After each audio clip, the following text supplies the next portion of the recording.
This is the Greg Bedard Patriots Podcast with Nick Cattles. The Greg Bedard Patriots Podcast is brought to you by FanDuel, the exclusive wagering partner of the CLNS Media Network. Hey, everybody. Welcome into the Greg Bedard Patriots Podcast, brought to you by FanDuel, the exclusive wagering partner for the CLNS Media Network. Sign up now at FanDuel.com/Boston and claim your $200 bonus. We are very happy to bring in one of our old buddies, Albert Breer, the senior NFL reporter, lead content strategist over at the MMQB. You've also heard him on 98.5 and NBC Sports Boston all the time. You know, just a couple of LS guys chatting about football. Yeah. We go back a very long ways. Bert went to high school, I think, with my youngest brother. And, you know, somewhere right now, Tom Lopez is watching this and just making fun of us. That's right. We got the alumni group here. Me and Greg actually took a picture at the owners' meetings. It was me, you, and Mike Lopez, Tom Lopez's son, who's one of the top analytics guys for the NFL now. So, I think he'd be happy to see this, but probably happier that his kid is sort of ahead of us in the NFL food chain, right? Oh, for sure. I mean, he's definitely laughing his ass off about that. Yeah. I do want to get Lopez's opinion of my new look since being on Awaken 180 weight loss, because I told this joke at the league meetings. It wasn't a joke. It really happened. So I was at a wedding for one of my buddies, Mike Marr, and Coach Lopez was there, and I went up to say hi to him, and the first thing he said to me was, "Boy, you got fat." Like, thanks, that's Lopes. That's him. That's him. Yeah, that's him. That's Sean Marr's older brother, right? Correct. Yeah. Yeah. Okay. See, that's the thing, is like me and Greg are a few years apart, so like we had a lot of common friends, but yeah, Lopez won't pull any punches, that's for sure. Yeah. And by the way, before I forget, I just, and I've told Bert this before, but I just wanted to tell everybody, like, you know, I've been super impressed with what the work that you've done. You've taken it to another level over at the MMQB and SI. You know, I mean, everyone does know that you like to talk, which definitely helps you in your job. But I mean, the amount of information that you get, I mean, I always remember, you know, working for Peter at MMQB and thinking about, like, could I do Monday morning quarterback, like, you know, if he decides to retire and stuff like that. And I was just like, I don't know if I could do that. But, you know, every week, it's amazing to me the kind of new stuff that you come up with. And so I just wanted to tell you that publicly, because, yeah, you're killing it, man. And keep doing a great job.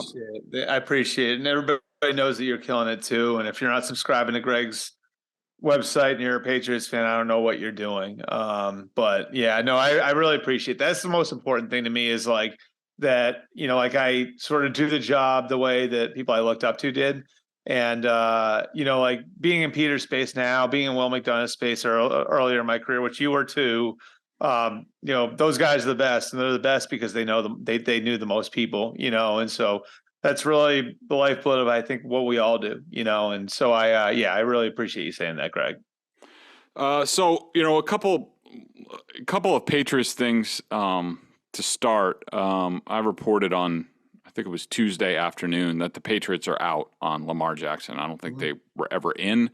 This came after Robert Kraft's comment, which you were there for. I wasn't even there for, where, you know, he dropped the Meek Mill thing and then left it on Bill's lap. I mean, from my perspective, from my reporting, what I understand is that, you know, look, what they would have to pay Lamar, what they would have to give up for Lamar is just not something that they're going to do. You can't go from stiffing Tom Brady on his contract to the point where he has to leave and go to Tampa and win a Super Bowl, and tell him earlier in his career, like, we can't have a quarterback making 20% of the salary cap and then all of a sudden turn around and say we're going to pay some guy $35-40 million guaranteed. It's just not something the Patriots will do. You know, now, if things go poorly this year, a year from now, say Lamar goes back to the Ravens on the franchise tag, and say there's, you know, acrimony where he holds out, like he does, like the Logan Mankins thing, holds out like half the year, plays the second half of the year, so he burns that year under the franchise tag, and then he's available. Could something happen?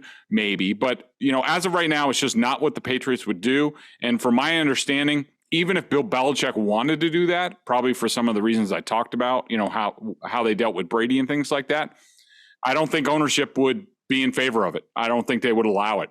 And I think that they are very much, I don't know how many more times Robert Kraft has to be anywhere and talk about Mac Jones and how much they believe in him, and also his rookie contract, that they think Bill screwed the pooch last year, with Mac Jones, and they don't think that should be held against Mac. And now they have Billy O'Brien, and they should go forward. So the Lamar Jackson thing just, was good for sports talk radio. I know Mike Felger hates me now that I actually reported facts on this, but it's just, that's where the Patriots are. What are you sort of hearing? What was your reaction to the Meek Mill comment that Robert made and all that? Well, there was no skill involved in me being there for the Meek Mill comment. That was an accident. I was just walking by. I heard somebody ask about Lamar Jackson. So I was like, I better listen to this. And so that's just sort of how it happened from my perspective. I do think that the things are a little icy right now between Belichick and Kraft. And I think this is more part of that than anything else. Lamar's a great player. Like, I think we both know that. Like, a great player, and a unique player, and a trendsetter, and somebody who's playing the position differently than maybe it's ever been played before, right? That's part of the issue for him right now. Is it's not just bringing in a great player; it's bringing in a new offense. It's taking on the injury risk. It's taking on the contract. It's a lot, And so, like, could there be a potential big reward for bringing in Lamar Jackson? Yeah, there could be. There's also like an enormous amount of risk. And, you look where most of these teams are. I mean, how many teams have coaches that could even coach the offense that Greg Roman has coached the last 5 years there? There aren't many. And how many teams have the personnel to run that offense? Like, there's so many things that go into it. And like, I don't know, like, it's just, to me, it's like, it's hard to think like, all right, you're going to come in and just push a button and all those things are going to be in place.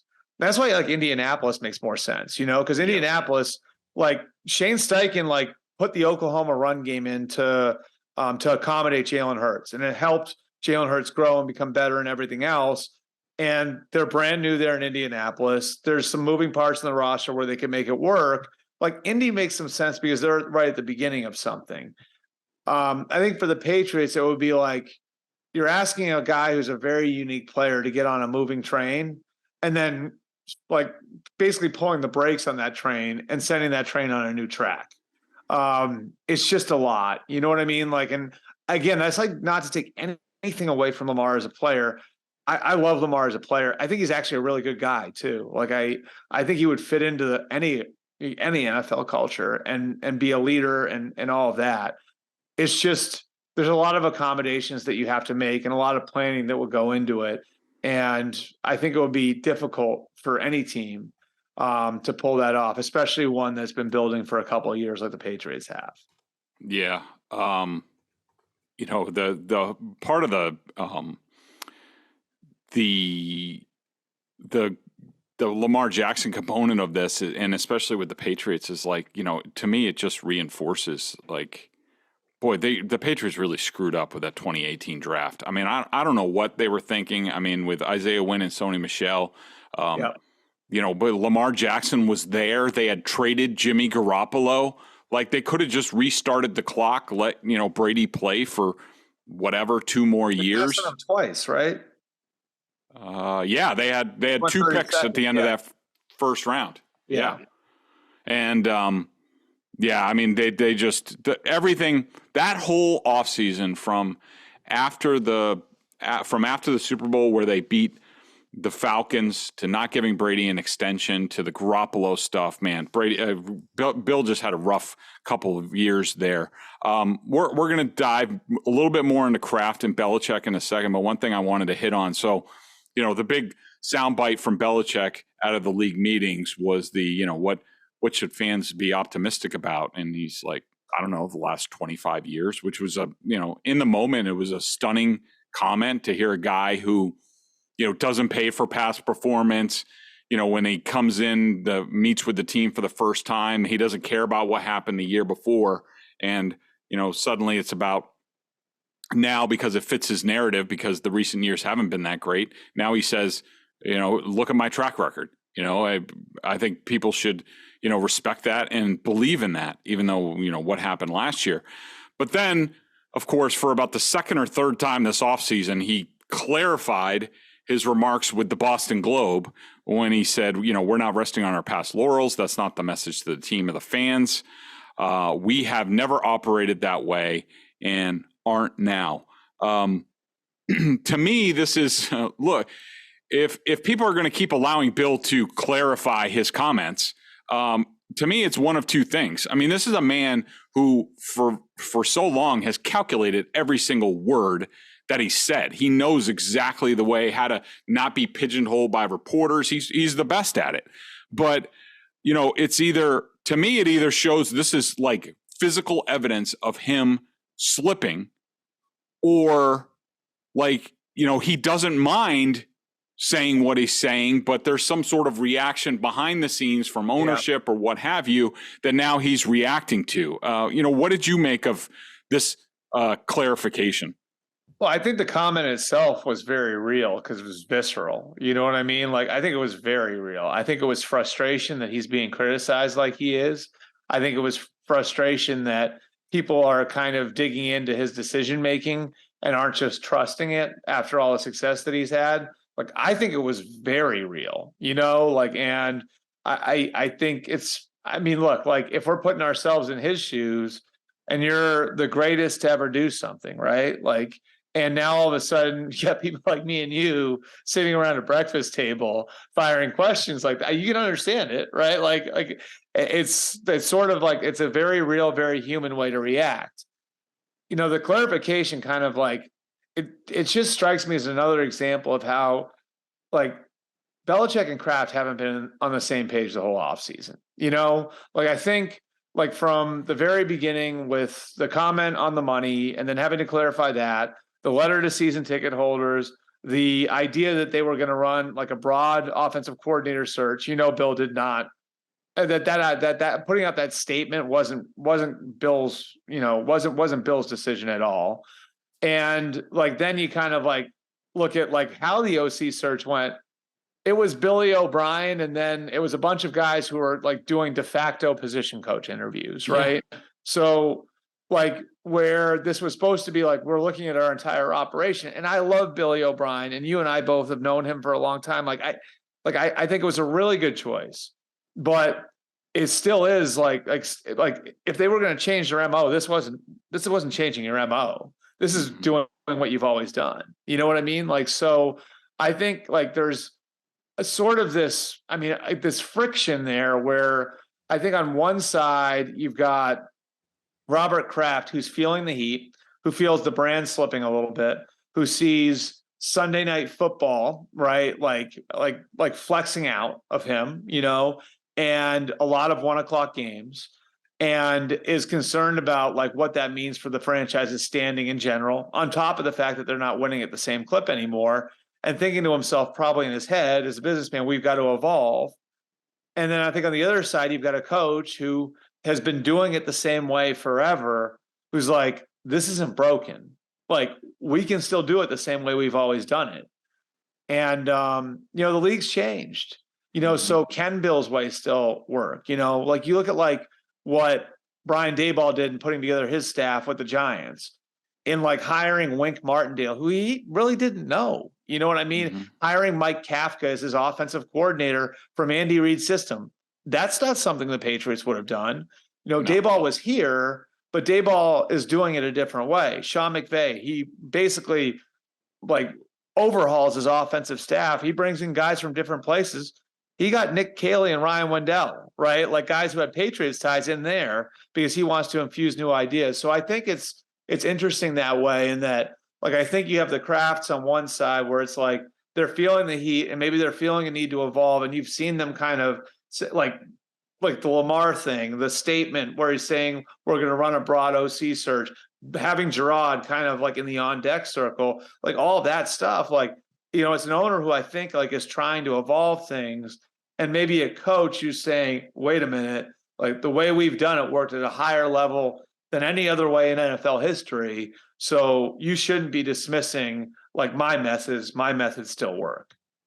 Yeah. I mean, I almost say this, at least in the last couple of years. It seems like I say this every year, but I really mean it this year, where I do think this season is just a huge referendum on Bill and his ideas and the direction for the franchise. I mean, I definitely said it last year, and it was true to some extent. That was more about that he knows best as far as coaching staff and the Matt Patricia and Joe Judge thing, that every decision he makes still turns to gold. This year, there's really no excuses. I mean, they picked Mac Jones in the middle of the first round. I think he's good enough to win with if you do certain things. And, you're a big proponent.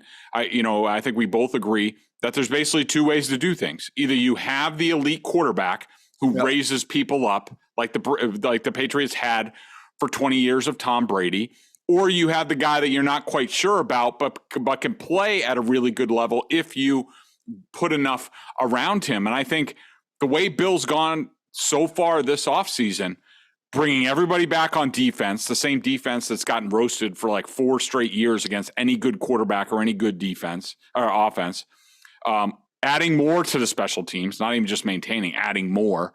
And then, just doing sort of what you have to do to get a little bit better on offense.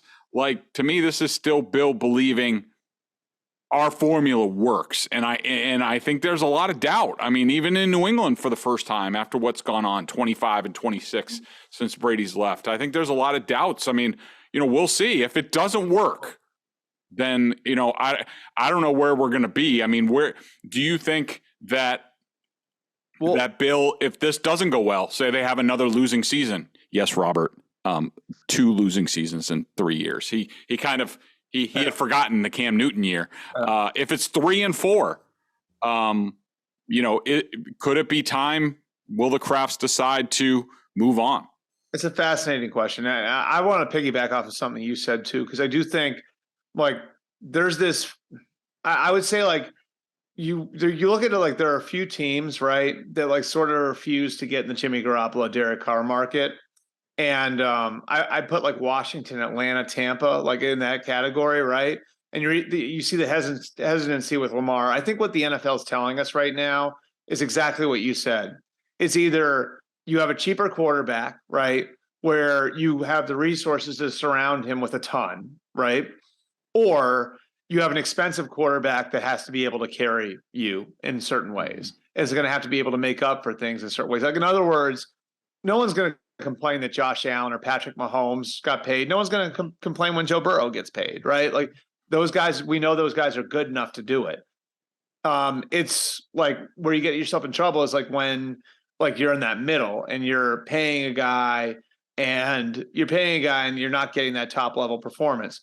How does this apply to the Patriots? Well, to me, it still feels like the Patriots are building as if they have an elite quarterback, right? Yep. Like, doesn't it look that way to you? Like they're building as if Tom Brady's going to come in and save the day. Like they don't need a number one. They don't need elite tackles. Where Brady was the one who'd sort of fixed that over the years. And like, I don't know, Greg, like if you were the Krafts, wouldn't you be concerned that you blew the rookie contract window now? Like that window to be aggressive?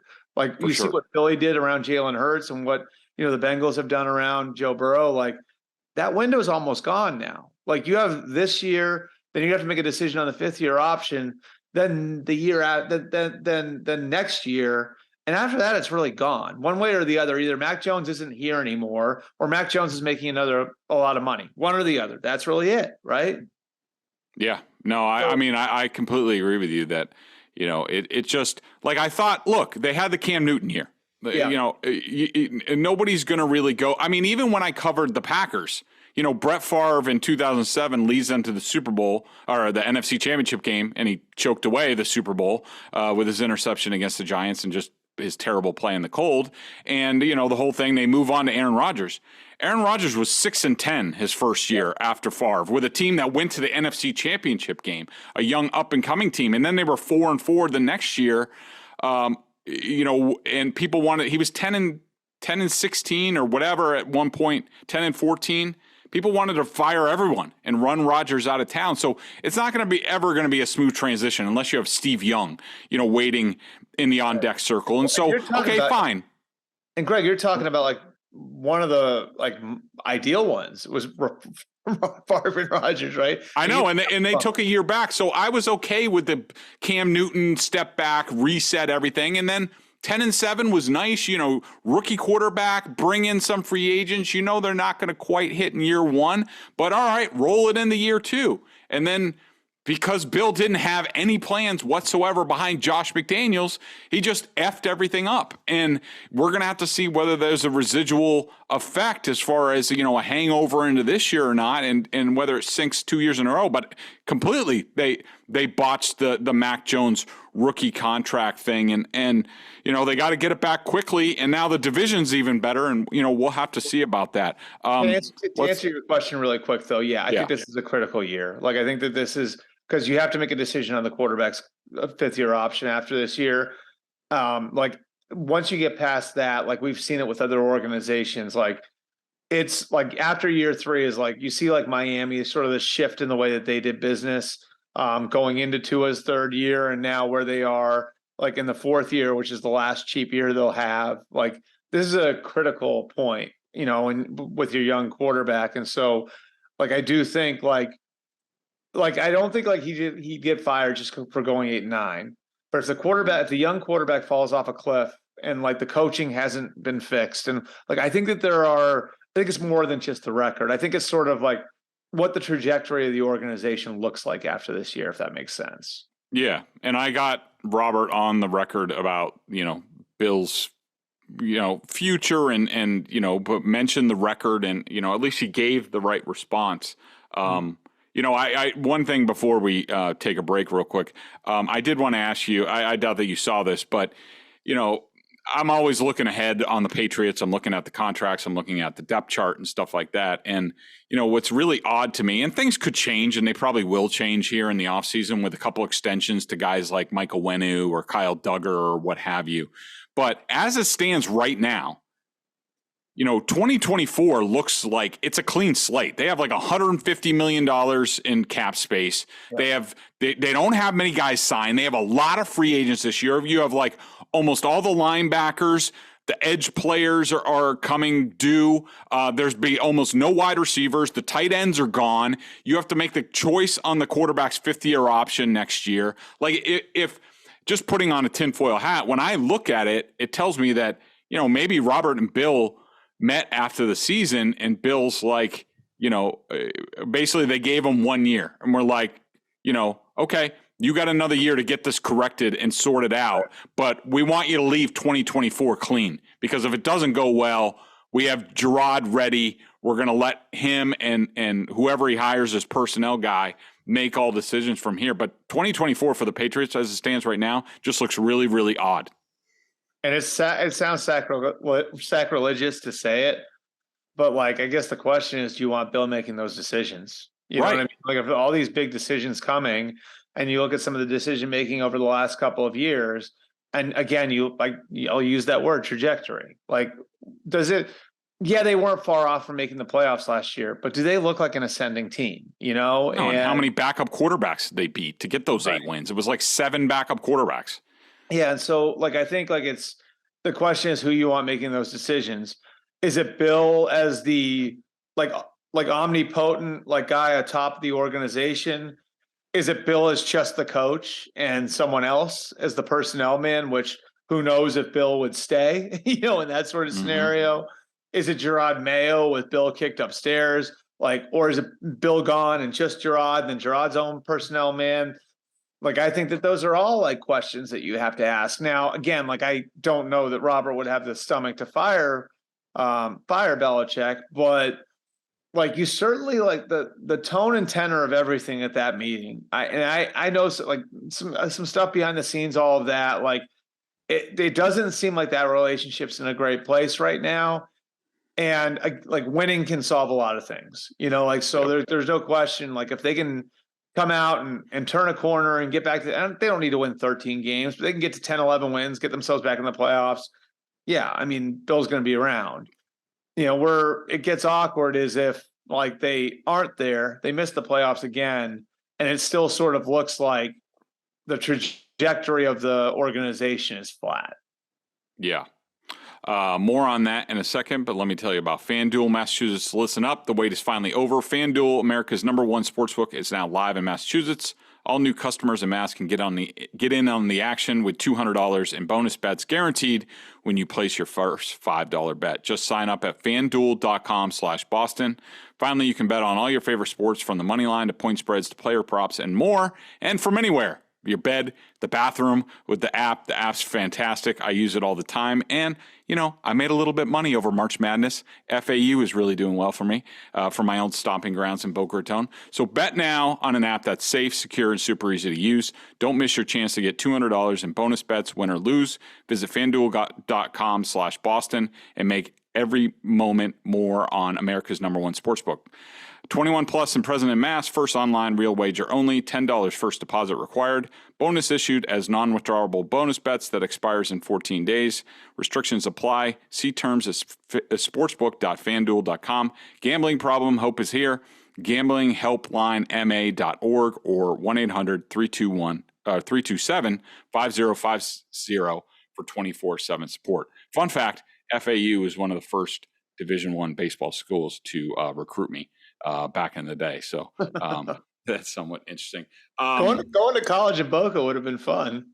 Well, but I've said this on Twitter, because I was born in Massachusetts, moved down there when I was young and lived there for 10 years. We lived in West Boca Raton. So we spent a lot of time at FAU, and my uncle, who ran the Buckingham baseball school down there, he always knew the baseball coaches. So we would always go there. But back then, like when I left there, FAU was just like a commuter school. Like they didn't have, I don't even know if they had basketball. They definitely didn't have football. Schnellenberger came in there and changed everything. I went to an FAU football game this year when the Patriots were down there for their joint practices. And a bunch of my old Palm Beach Post cohorts went there and are season ticket holders. So that was fun. They're pretty good too. Like Lane Kiffin really got that place rolling. Like, yeah, I think Tom Herman's down there now. Yeah, so it's I saw Herman in the crowd at FAU. I mean, at one of their basketball games. That's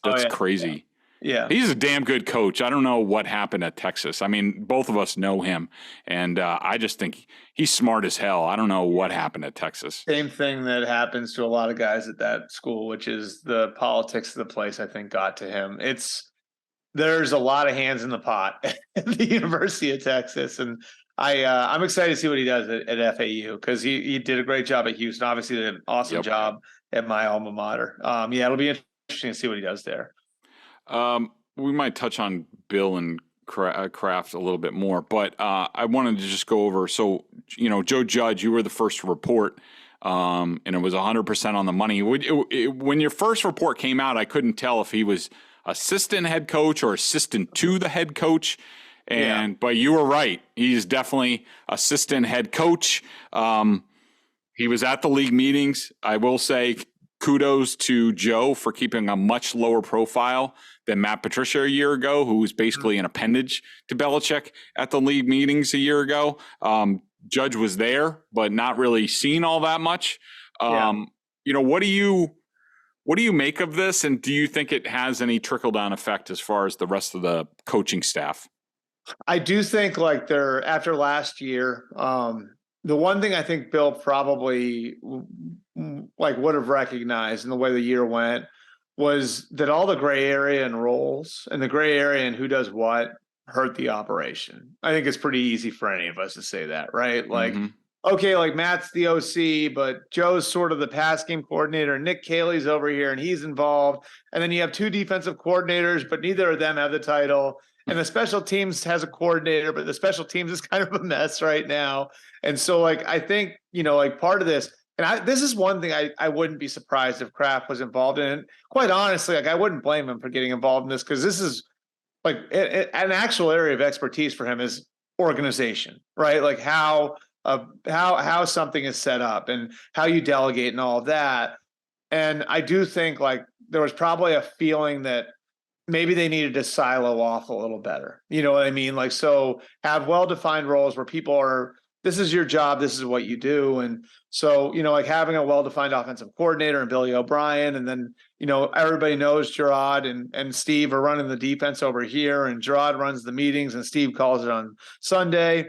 And then special teams, Cam McCourt's over there. And you have Joe having his hand in there. And then Joe's the assistant head coach, which is sort of the role that Matt Patricia had, sort of the role that Mike Lombardi had to some degree, with, some oversight over special teams, and then being the guy who ties coaching and scouting together some, and has some head coach duties that take stuff off Bill's plate. So he's spread a little less thin. It's when I can sit there and define what everybody does in whatever that was, probably too long still, but 45 seconds, right? Like I think that's sort of the idea here, is to set the thing up in a more organized, more easily explainable way, which should, eventually make things easier on the players. So Joe gets to go in, I think, and help the special teams. Joe goes in and gets to make Bill's job easier, and makes and sort of maybe simplifies what Bill can do, which I think will allow. I think Bill being spread thin had a lot to do with them like slipping on the details last year. So taking some of that off his plate, I think, will help. I think it's a good logical move. I think it pulls on what Joe's experience is, which Joe has 2 years of experience as a head coach. And I think ultimately, once people get over the idea of where everybody stacks in the pecking order, which does matter, you could actually see why that does make some logical sense to do things this way. Yeah. And I also think, look, I think Bill, along with Matt, but it's different with Joe because Joe has more time left. I think he has 2 more years left on his Giants deal. So, he's cheap.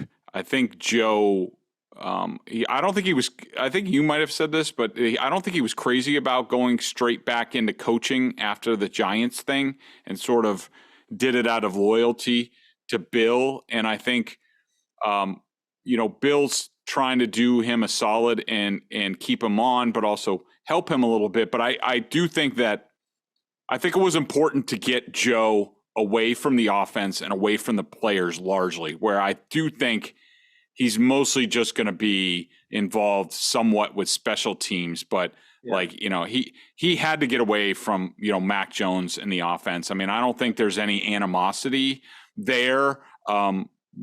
Did some reporting on this while I was there. I think some of maybe the ill feelings of the coaching staff towards Mac is a little overblown. But I think a lot of people just realized last year was bad and they're trying to move on. But I do think it was important to get Joe away from the offense and away from Mac and just get a fresh start, under Billy and all those guys. And so I think that's part of it. Do you agree? Yeah, I think and I think the important thing for Mac is now he knows sort of who's responsible for what on his side of the ball. There's a very well-defined offensive coordinator. He's going to be tied into Billy O'Brien. And I mean, look, for all the criticism that O'Brien got for what happened at the end in Houston, he had a ton of success there. You could argue he was the most successful of any of them, of any of the guys who come out of here as a head coach, right? What he did at Penn State was borderline miraculous, considering the circumstances there. Mm-hmm. And then he won, 4 division titles at Houston? And granted, it's the AFC South, but he was successful and he won with different quarterbacks. And he has background with what Mac did at Alabama. And so I think, making sure that there's a very clear chain of command when it comes to the quarterback and who the quarterback is answering to, I think was important. And I think getting Joe and Matt away from the offense was important too, after everything that went wrong last year. And again, I don't think it's all those guys' fault. I think for Joe and Matt, it was, doing something, I think that Bill wanted them to do and Bill thought they were capable of. And I think a lot of most of that is on Bill. But I think like after everything that went wrong last year, it was sort of important to wipe the slate clean and, create a situation where, your quarterback knows exactly who he's answering to and knows that, what happened last year is truly in the past. Let's move over to wide receivers / offensive weapons. You've done a lot of good reporting on Hopkins. I mean, my extent of it, because I know you texted me the other day, early on, just as a guess, I thought that the Patriots would be in on DeAndre Hopkins at some point. Now, and I've said, I still think they're on the periphery of this. I don't think they're that involved. Talking to people at the league meetings, it sounds like, they made a call early. There hasn't been much ever since. I still think they could get in on, whether it's Hopkins, but there are issues with him about practices and things like that. And O'Brien's going to know, even though I think their relationship was fine. And D-Hop was really productive. I think the relationship's good. I think the relationships, I think that I don't think that'd be a problem. Either do I. And, about, Odell Beckham, you think there's any chance there, or Jeudy, or, from my understanding, from being at the league meetings, the Patriots, or at least certain aspects of the Patriots organization, wants to add another weapon for Mac Jones. And if they do that, how are they going to do it? Yeah, as a 2 to 6 guy, I don't know if you want me to mention that they only have between 12 and $13 million in cap space. Yeah, I'm fine with that. I mean, because look, we all know that doesn't matter, but it matters to the Patriots because they don't redo contracts, they don't create cap space, which is another thing I wanted to bring up on. With Mac Jones in a contract, with this contract, for the next 2 years, you redo contracts and you burn up cap space that way. And but whatever. Go ahead. Anyway, these are very separate situations. So I would say with Jeudy, I think that'd be the ideal guy. He's young, he's ascending, he's capable of being a number one. He hasn't gotten there yet. He's been hurt, but I think because of the relationship with Mac Jones, I believe he was roommates with Mac Jones when they were freshmen at Alabama. Because of, his background in an offense that's sort of like the Patriots offense, because he brings the element of speed, which Hopkins really doesn't, and Beckham might not as much as he used to, that they really need in the offense. I just think and the price tag too, the actual contract is doable for at least this year, right? Where he have him on his rookie contract and you've got a very, very manageable number for this year where you can fit him in. He's ideal. Now, my understanding with Denver is Denver hasn't actively been shopping their receivers, but they are looking for picks. Their first and second round picks are in Seattle for Russell Wilson. They got a first for Bradley Chubb. They traded it to New Orleans for Sean Payton. They're looking to fill in that gap. I don't think they pick until the mid to late 60s, right? So they're looking how can we kind of fill in the gap there at the top of the draft? And the one place where they've got A, players that people would want, and B, a surplus of those players is receiver. So that's Sutton, that's Tim Patrick. KJ Hamler's hurt right now. But Tim Patrick. I like Tim Patrick. Tim Patrick's coming off the ACL, right? Right. Hamler's hurt right now. And then that leaves Sutton and Jeudy. And Jeudy, to me, is the one where you look at it and say, he's already a good player and he might be a great player. And so I think the Patriots really like him. The question is what they're willing to give up for him. I would think about maybe saying to Denver, would you take our 2024 first rounder? Or would you take our second rounder and maybe a conditional 2024 pick? I would think about something like that. Beckham, money is going to be the question. He's asking for around $15 million per. He was asking for more than that previously. Would the Patriots be interested? Yes. Would they be interested at that price? I don't think so. So I think the price would have to come down. The Hopkins one's fascinating because they haven't really been in on it. I know there's at least one team that's gotten permission to talk to Hopkins. To my knowledge, that's not been the Patriots yet. I think that was a no for a number of different reasons. I think it was a no because of the financial cost, because of the draft pick cost, which initially the Cardinals were asking for a 2 and something else. It's because of the practice thing. Obviously, he's got the attitude question in his history. Yep. But like if we're talking about this being a reclamation project where the price comes way down and he's willing to redo his contract, that could be where you're talking about something else. So like, I think it was a non-starter at the price point.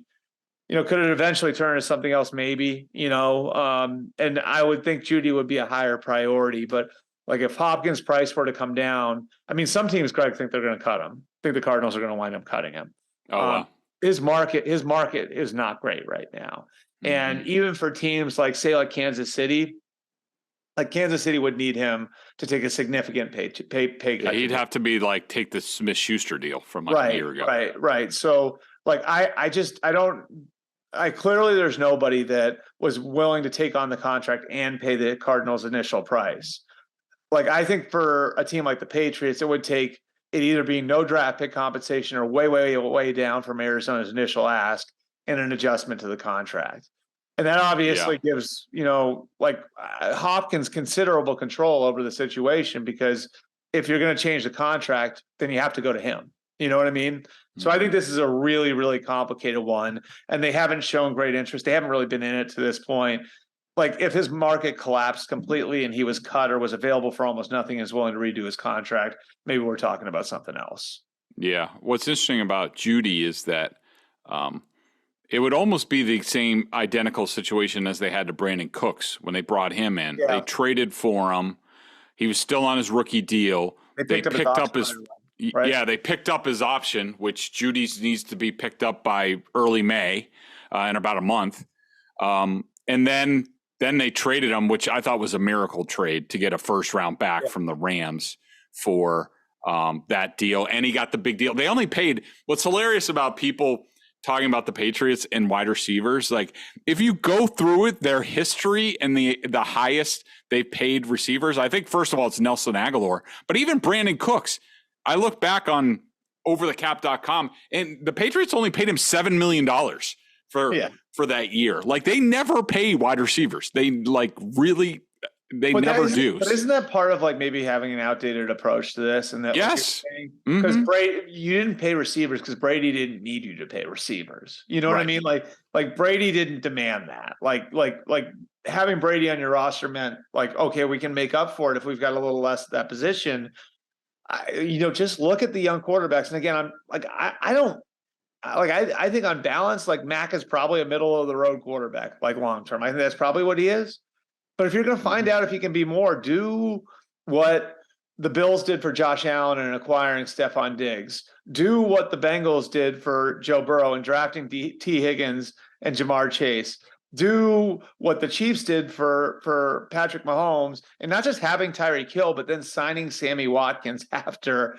Like the Chargers, they had Mike Williams and Keenan Allen when he got there. Like, you look at all these different situations, and it's like Jalen Hurts, like the Eagles go and trade for A.J. Brown, right? They draft Devontae Smith. Like, look at like that situation that he's in. At the very least, like those teams are going to have a clear, clean read on who their quarterbacks are earlier in their careers because they've created an ideal situation around them. It's like what the Dolphins tried to do with Tua last year in trading for Tyreek, and drafting Jalen Waddle the year before that. So, like, I think you like look at it and it's like, what I see with the Patriots offense right now, and I think you'd agree with this. You can disagree if you want. They've got a lot of complementary weapons, but they don't have a number one. And if you drop into if you were to drop a number one into that, then I think it changes the dynamic completely. And the way I look at them, probably it changes, Like, I think they've got a lot of good complementary weapons. They don't have a number one. Yeah. And I think that Bill prioritizes the wrong thing in today's game where, I think it's getting to the point, and the contracts are getting to the point where, you need to be in the business of, if not one, if not multiple, at least one wide receiver every single year, and cornerbacks and pass rushers. That's really like, you need to either make plays on the quarterback or you need to make plays on the ball, on both sides of the ball. And Bill's skirting around at cornerback. We'll see if he takes a plunge at 14 at cornerback. And they can't do jack at wide receiver. And, if a guy prices himself out at some point in time. You don't want to pay that. You just keep cycling through them. I just think you know what though? You know what's interesting about that? You brought up the corner thing. I know you were a big trade for Jalen Ramsey guy, right? Yes. Well, so here's the thing. Jalen Ramsey basically manufactured his path to Miami in what he was willing to do contractually. He basically said, in essence, if it's somebody other than Miami, I'm asking for a brand new contract. Right. If it's Miami, just guarantee a couple of years and I'm good. Mm-hmm. And the Patriots used to be that team. Yes. The Patriots got a deal on the Patriots got Talib at a discount, right? The Patriots got Darrelle Revis at a discount. Mm-hmm. To some degree, they got Stephon Gilmore at the top of the market at the time, but they got him at a pretty good price. Guys wanted to play.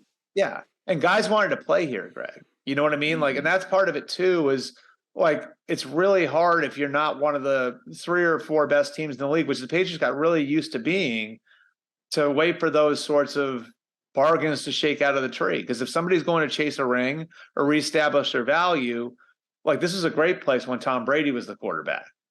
Is it as great a place anymore? Those sorts of bargains don't shake out of the tree anymore. Yeah.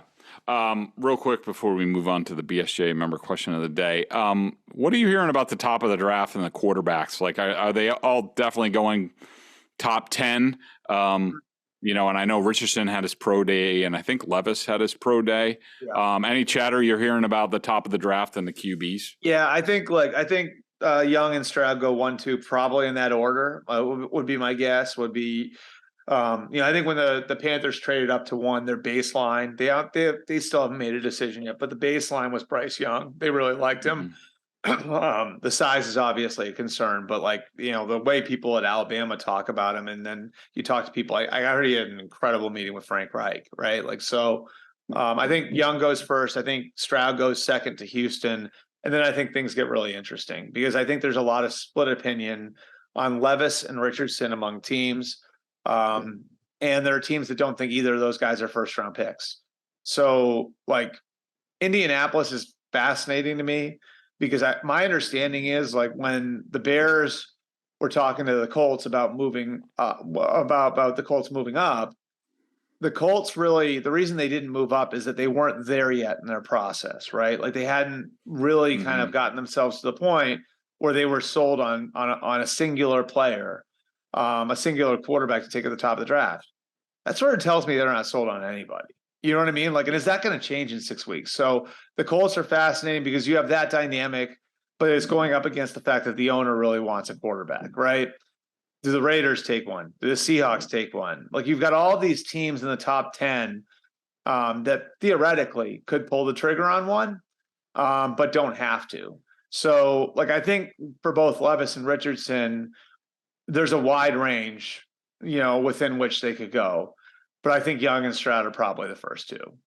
If snapshot, just quick judgment, you think the Patriots stay at 14? Do they trade down? If they stay at 14, what position do you think they target? I think it's got to be tackle, right? Tackle or cornerback. I mean, it depends on how highly they have those guys because they really need a number 1 in this division now. They need, if Joey Porter or Witherspoon or Gonzalez is there and they deem them a really good man cover corner, not Sauce, but of his ilk. I don't know how you pass on that, but I do think I think they trade down and they get maybe a corner and maybe the second tier of tackles, they go there. I don't know. I think it's hard to address tackle outside the first round. I agree. It's one of those positions that's just, if you're the ones that are really good usually go fast. So, one piece of information I can give you, I know when they were at Ohio State, they sent both Adrian Clem and Ross Douglas, their line coach and the receivers coach, and they had extensive private meetings with Paris Johnston, Jackson Smith, and Jigba. Bill also went to the TCU Pro Day, which is where Quentin Johnston was. He has a chance to be the top receiver. He's right in there with Smith and Jigba. And obviously, and there's another one in Broderick Jones who went to Georgia, an offensive tackle. And Bill's, building a pretty extensive history now of drafting guys out of Kirby Smart's program, another guy that he's close with. So, I think there are a couple position groups there that are right in the wheelhouse. Corner certainly another one. But yeah, I think like my guess would be they stay where they are. Because I think that the needs that they have are pressing enough at premium positions, right? And it's tough to wait on those positions. And then B, I think they're right outside of this area of the draft where there's a cliff, right? Like, so I think the cliff is going to be like right around like 9 or 10, right? Like they're probably going to be like 6, 7, 8 guys that are sort of the guys that are above everybody else. And then I think like once you get past that, everyone's going to be looking to go down. So I think it's going to be hard to find a great deal to come up. So like at that point, you're going to be relying on, say, like one of the top tackles falling to you, which in that case, maybe you just take them, you know what I mean? Yep. Or one of the quarterbacks falling to you or something like that happening. I think if you're in the teens, it's going to be a tough place to trade down out of. Yeah. One thing, speaking of the wide receivers, I mean, since you're an Ohio State guy and we all loathe you on Twitter because of that, Jackson Smith Enigma, I was reading Bruce Feldman's athletic mock draft today where he talks to coaches. I was blown away by the comments on him, and I was blown away by his 3-cone time. And I think the Patriots need some sort of jitterbug, like quick guy, like, make people miss, go to the house type of guy. And Jackson Smith Enigma sounds like that type of guy. I mean, would you endorse him at like 14? So there's the question that he didn't really play last year, right? Like, so That's obviously a question. But like, I would say, I'll give you 2 stories on him. Like the first one is like, he's the reason why Jameson Williams transferred out of Ohio State. Wow. Basically what happened was, and everybody knows how good Jameson Williams was at Alabama. Basically what happened was Brian Hartline, who everybody knows, former Dolphins receiver, who's the receivers coach at Ohio State, he's the offensive coordinator now, basically went to Jameson Williams and said, listen, we have Garrett Wilson and Chris Olave on the outside. And he said to him, he's like, I think we have the most natural slot receiver I've ever seen in my life. And Jackson Smith and Jig, by the time JSN was a freshman. He said, so like what our plan would be to play Jackson inside and then rotate you with Garrett and Chris outside. So we'd have the 3 of you guys rotating outside, and then we'd have Jackson as sort of the inside receiver. And Jameson decided to leave then. And I think it's interesting and it's instructive because if you're talking about like a natural slot, like how natural Jackson Smith and Jigba was as a slot is the reason why Jameson Williams transferred out of Ohio State. Wow. The second thing is like, I think what he lacks in the speed that the other 2 had, that Chris and Garrett had at Ohio State, like he kind of makes up for him that he's a combination of both of them. Talking to people there, what they would tell me is that Garrett's incredibly explosive, but he's sort of all over the place. You know what I mean? Yeah, he looks that way. Yeah. Chris is very smooth, but less explosive. Like Jackson is a combination of the 2. He's smooth and explosive. Like he's got like both of those qualities, which is why he's such a good route runner. And so he doesn't, like, the one drawback is that he doesn't have the straight line speed that those other 2 have. Mm-hmm. But like as a route runner and like as a natural slot, he very much fits, I think, what the Patriots, I think, have looked for historically at the receiver position. The other thing is he's played in incredibly big stages. He played at the highest classification of Texas high school football, like probably the best high school football in the country, which I know they felt like was a big reason why he was able to contribute so fast at Ohio State. And then going from that level to Ohio State, big stage there, would make you think, when you add that up with the success that Garrett and Chris had as rookies, would put him in position to contribute really fast, really, like right away in the NFL. And, I the only thing that makes me hesitate with that, because I do think it'd be a really good fit, is that your biggest need? Like if one of the tackles is there, would you pass on one of the tackles from? That's a question I can't answer right now. Yeah. Great stuff. Thanks, Bert. Real quick before we go, BSJ member question, $39.99. We cover the major Boston pro sports. About to announce our new Bruins writer, who's going to kill it in the postseason as long as the Bruins don't submit to the President's Trophy curse, which they clinched last night.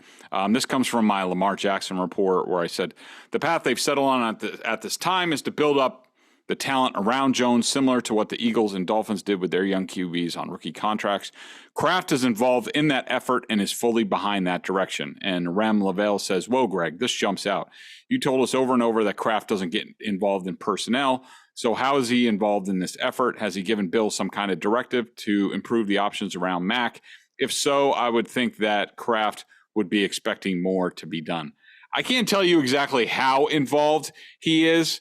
I just know that he's putting a little pressure. I don't know if it's directly on Bill. I don't know if it's on his personnel people. I don't know who it's on, but he's definitely trying to influence them to get more weapons for Mac Jones. And, Bert, I don't know if you have an opinion or if you've heard anything on this, but I do think Kraft for the most part stays out of personnel. Yeah. But I think this is a sign that times have changed and he's feeling the pressure from the fans, their lack of buzz and all this stuff in 25 and 26. And I also think that the Krafts feel like Bill hasn't done enough to help himself, and you need to help yourself more when you're 71 years old. And I think they've been trying to, whether it's, Mac Rowe, that seemed like a Mac Rowe draft last year with some of their picks last year. Yeah. They're trying to help Bill along and try to push him a little bit, but I don't know if there are any directives, but I do think there's a push from ownership. Well, I hear, I've always felt this way. I think the best owners are the ones who ask questions and are able to kind of put their expertise, their level of expertise. Because, let's face it, most of these guys, what they lack in football knowledge, they make up for in a lot of other areas. Most of these guys are wildly successful for a reason. And obviously Robert Kraft has been wildly successful just as a human being, over the course of his life. So, I think that's probably where it comes from, is just asking questions. And if you're an employee, even if you're Bill Belichick, when your boss asks you questions, you have conversations, you have an idea of which way he wants to go with stuff. And I think that's oftentimes what happens in the NFL is especially when guys get in a position where they're fighting for their jobs. You've been around it, Greg, they'll know what the owner wants. You know what I mean? And the owner may not have told them hey, do this or you're fired, or do this and, do this because I said so.